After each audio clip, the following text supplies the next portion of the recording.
Karibu JTDFX. Kwa mawasiliano zaidi unaweza kanicheki kwa namba ambazo zinaonekana hapo kwenye skrini yako, lakini pia unaweza ukajoin. Kuna grupu nimeliandaa, angalia link kwenye description.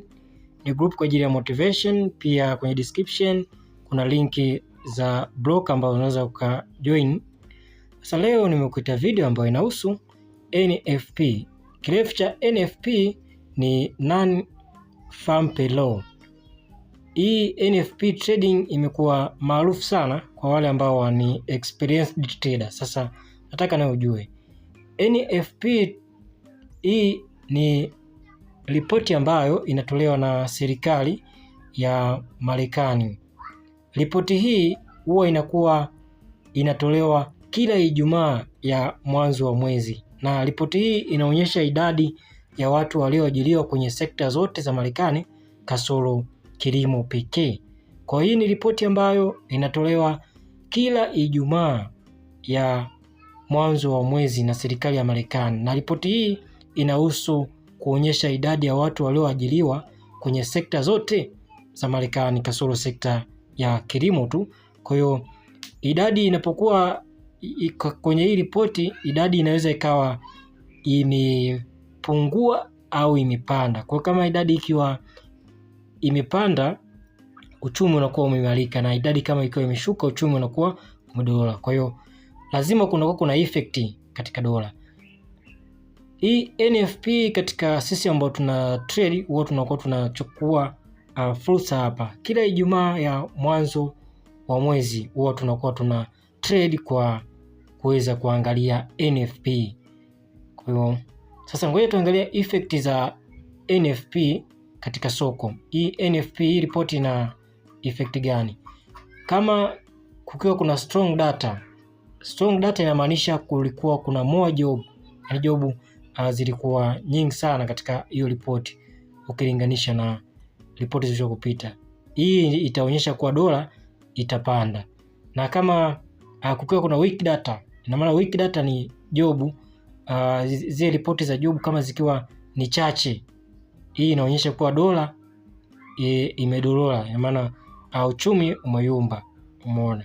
Na kama tunavyojua uchumi ukiyumba tunakuwa tunasei. Kwa hiyo unaweza ukawa unaitafiti hii report, unaifanya kazi kwa kina zaidi, na utajua direction ya market itaenda wapi.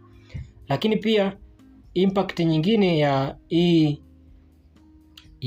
hii report ni inaweza ikasababisha spread ikawa kubwa katika soko, pamoja na bei ikarudi kule ili kutoka ndani.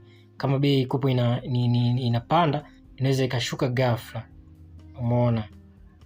Ndani ya muda mfupi tu ukashangaa bei imeacha direction ambayo inaenda ikawa inaenda katika direction nyingine. Kwa hiyo hii NFP ina effect hizo hapo inapokuwa inakutana na soko.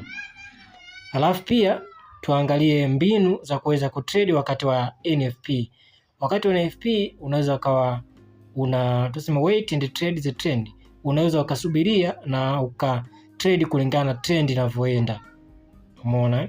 Wanasema wait for initial charts to end and then follow the clear direction. Unaweza ukasubiri kidogo then ukaangalia direction inaenda wapi, then ukatrade kulingana na direction. Pia hapo nasema trade strategy.